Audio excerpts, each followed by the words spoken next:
அனைவருக்கும் வணக்கம். தங்கம். இப்ப தங்கத்துடைய விலை எப்படி ஏறப்போகுதா?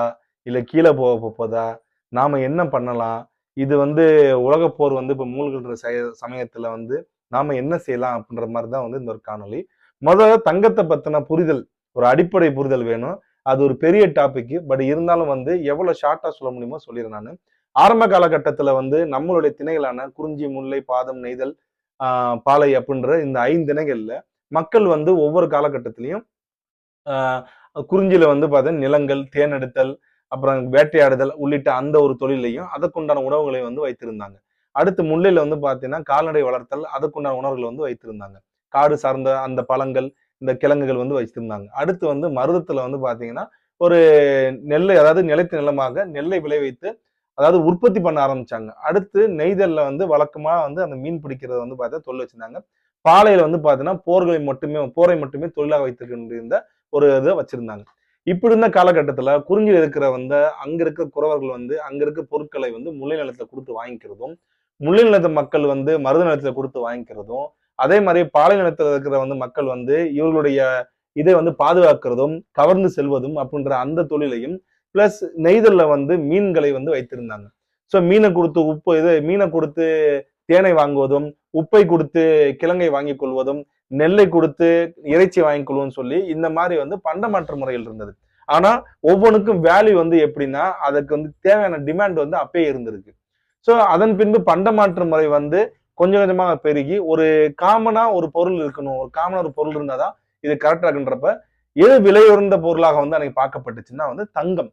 ஏன்னா தங்கம் உடனடியா கிடைச்சிடாது. ரெண்டாவது தங்கத்தை நீங்க எத்தனை நாள் மண்ணுக்குள்ள வச்சிருந்தாலும் சரி, இல்ல தண்ணிக்குள்ள வச்சிருந்தாலும் சரி, எந்த ஒரு இதுல வச்சிருந்தாலும் அந்த உலோகமானது தன்னுடைய தன்மையை மாத்திக் கொள்ளாது. இதே இது நீங்க மத்த பொருளா இருந்தா துருப்பிடிக்கிறதுக்கு உண்டான துருப்பிடிப்பதும் கலர் சேஞ்ச் ஆவதும் நிறைய இருக்கு. ஆனா தங்கம் பாத்தீங்கன்னா அதனுடைய தன்மையை மாத்திக் கொள்ளாது. ரெண்டாவது தங்கத்தை பாத்தீங்கன்னா நிறைய இடத்துல பயன்படுத்தவும் செஞ்சிருக்காங்க. சோ இந்த மாதிரி தங்கம் நம்மளுடைய இலக்கியத்திலும் சரி, நம்மளுடைய கல்வெட்டுகளும் சரி, துளைப்பொன் கொடுத்தாங்க, 30 துளைப்பொன், 90 துளைப்பொன் அப்படின்னு சொல்லி கோவிலுக்கும் சரி, நிலதளங்களையும் சரி, இந்த துளைப்புண், அதாவது பொண்ணை பாத்தீங்கன்னா நிலக்குடையாக அழிக்கக்கூடிய வழக்கம் பாத்தீங்கன்னா அன்னைக்கே இருந்திருக்கு. சோ கோல்டு ஒரு காமன் ஒரு பண்டமாற்று முறை தான் இருந்திருக்கு. அதன் பின்பு கோல்டை என்ன பண்றாங்கன்னா ஒரு காயினா ரெடி பண்றாங்க. காயினை பார்த்தா செம்புல கொடுக்க ஆரம்பிக்கிறாங்க. அதே மாதிரி உலகத்துல மத்த இடத்துல வணிகம் செய்யறதுக்கு தங்கத்தை பயன்படுத்திருக்காங்க. தங்கம் ஏறத்தாழ ஒரு 4000 வருடங்களாக அது ஒரு பண்டமாற்று பொருள்ல ஒரு காமனான ஒரு பொருளா தான் இருக்கு. இன்னைக்கு எப்படி நம்ம ரூபாய் நோட்டு இந்த மாதிரி சொல்றோமோ அந்த மாதிரி கோல்டு தான் இருந்திருக்கு. கோல்டு அதன் பின்பு இன்னைக்கு கரன்சி அமைச்சு, இன்னைக்கு கரன்சி ஒரு நாடு அச்சடிக்கணும்னா இத்தனை கோல்டு இருந்துச்சுன்னா அந்த கரன்சியோட வேல்யூ இவ்வளவு வேல்யூ அப்படின்னு சொல்லி உலக வங்கிகளும் சரி, ஒரு உள்நாட்டு வங்கிகளும் சரி தீர்மானம் செய்து டாலருக்கு இவ்வளவு ரேட்டு, எண்ணுக்கு இவ்வளவு ரேட்டு, இந்திய ரூபாயோட மதிப்பு அமெரிக்க டாலருக்கு இவ்வளவுதான் இருக்கு. இன்னைக்கு ஆல்மோஸ்ட் 91 ரூபாய்க்கு வந்துருச்சு.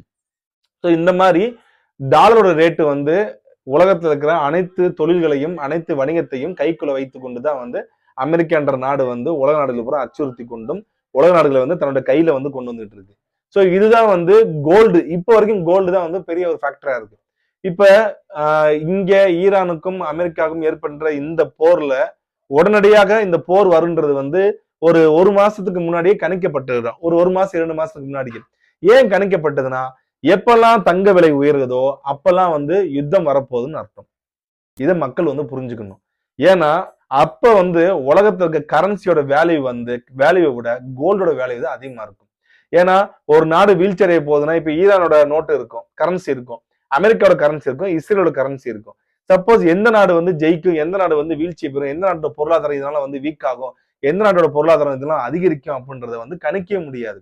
சோ அதனால என்ன பண்ணுவாங்கன்னா அந்தந்த டாலர்ஸை கொடுத்து வாங்குறத விட கோல்டை பாத்தீங்கன்னா கொடுத்து வாங்க ஆரம்பிச்சிருவாங்க. சோ அந்த ஆயுதங்களை உற்பத்தி பண்ற அனைத்து தொழிலதிபர்களும் கோல்டை என்ன பண்ண ஆரம்பிப்பாங்கன்னா பதுக்க ஆரம்பிப்பாங்க. எப்போ கோல்டு பாத்தீங்கன்னா பதுக்கப்படுதோ, எப்போ கோல்டுடைய விலை உயர போகுதோ அப்பெல்லாம் உலக போர் நடக்க போகுதுன்னு அர்த்தம். பணத்துக்கு மதிப்பு இல்லாம போயிடும். இப்ப 1 கிலோ தக்காளி இப்ப கரண்ட்ல பாத்தீங்கன்னா 15 ரூபாய் 20 ரூபாய்க்கு விற்குது. இந்த இடத்துல பொருளுடைய மதிப்பு கம்மியாகவும் ரூபாயோட மதிப்பு வந்து அதிகமாகவும் இருக்கும். ஸோ பணவீக்கம் வந்து பார்த்தோம்னா கட்டுக்கோப்புல இருந்தா மட்டும்தான் இந்த மாதிரி விலை. ஸோ பணவீக்கம் கட்டுக்கோப்புல இருக்கிற வரைக்கும் தான் இது எல்லாமே சாத்தியம். அதன் பின்பு என்ன ஆகுதுன்னா, ஒரு கிலோ தக்காளியானது 300 ரூபாய்க்கோ 400 ரூபாய்க்கு விற்கப்படுமானால் அந்த நேரத்துல ரூபாயோட மதிப்பு சுத்தமா வீழ்ச்சி சந்திக்கும். அப்ப பெட்ரோல் ரேட்டு அதிகமாகும். பெட்ரோல் ரேட்டு அதிகமாகறப்ப வந்து பார்த்தா கோல்டு ரேட்டு அதிகமாகும். ஏன்னா கோல்டு வைத்து தான் வந்து உலகத்துல இருக்க எல்லா நாடுகளுமே கரன்சியை வந்து பார்த்தா தீர்மானிக்குது. அதை யாரும் பெருசா நினைக்க மாட்டேங்கிறாங்க. இப்ப சப்போஸ் ஈரானோ இல்ல இப்ப ரஷ்யாவோ ஒரு உலக போர்ல வந்து அமெரிக்கா வீழ்த்தப்படுமானால், இல்ல அமெரிக்கா வந்து பார்த்தீங்கன்னா பெரும் சேதத்தை ஏற்படுத்துமானால், டாலருடைய வீழ்ச்சியானது வந்து கீழே போக ஆரம்பிக்கும். ஸோ டாலர் வீழ்ச்சி கீழே போறப்ப வந்து ஆட்டோமேட்டிக்கா அமெரிக்கா வந்து மிகப்பெரிய பொருளாதாரத்தை வந்து சரிவை வந்து பார்த்தா சந்திக்கும். இந்த மாதிரிதான் கோல்டை வைத்து தான், தங்கத்தை வைத்து தான் கரன்சில இருந்து எல்லாமே உருவாக்கப்படுது. நம்மளுடைய முன்னோர்கள் வந்து பார்த்தா தங்கத்தின் மீதான பற்றுகள் வந்து அதிகமாவே இருக்கும். நீங்க கோயில நிலதளங்கள் சரி, கல்வெட்டுகள் எல்லாமே நம்மளுக்கு அப்படிதான் வந்து கற்பிக்கிறது.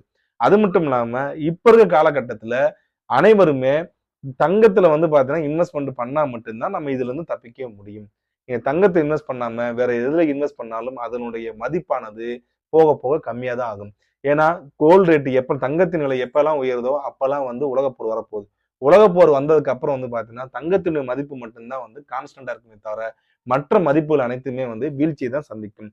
நிலத்தின் மதிப்போ இல்ல ஏதோ ஒரு மதிப்பா இருந்தாலும் சரி, அது முழுக்க முழுக்க வந்து வீழ்ச்சி நோக்கி தான் போகும். உணவு உற்பத்தி பண்றவங்க வந்து அந்த இடத்த கொஞ்சம் தப்பிச்சுக்கலாம். அதாவது சொந்தமாக வந்து நிலம் வைத்துக் கொண்டு அதன் மூலமாக தங்களுடைய உற்பத்தியை செய்து சாப்பிடுறாங்க பாத்தீங்களா? அந்த மாதிரி இருக்கிற மக்கள் இதுல இருந்து தப்பிச்சுக்கிடுவாங்க. பட் கோல்ட வச்சுக்கிறவங்க தப்பிச்சுக்கிடுவாங்க. மத்தபடி வேற எது இருந்தாலும் சரி, என்ட்ட அவ்வளவு டாலர் இருக்குங்க, என்ட்ட அவ்வளவு இது இருக்குங்க, எதுவுமே வந்து கை கொடுக்காது. ஸோ இந்த நேரத்துல இந்த உலகப்போர் வருகின்ற இந்த சூழ்நிலையில கண்டிப்பா ரஷ்யா இதுக்கு ரியாக்ட் பண்ணும். கண்டிப்பா வந்து இதுக்கு நார்த் கொரியா ரியாக்ட் பண்ணும். எல்லா நாடுகளுமே வந்து கண்டிப்பா இதுக்கு ஏதாவது ஒரு ரியாக்ட் பண்ணும். இதன் மூலமாக அமெரிக்கா எதுவுமே ரியாக்ட் பண்ணாலும், அமெரிக்கா இப்ப செய்து கொண்டிருக்கு பார்த்திருக்கீங்களா? இந்த வாருக்கு இதுக்கு உண்டான செலவை வந்து பார்த்தீங்கன்னா, மக்கள் மீது தான் வந்து புகுத்தும். அது தன்னுடைய மக்கள்ட்ட வந்து புகுத்தாது.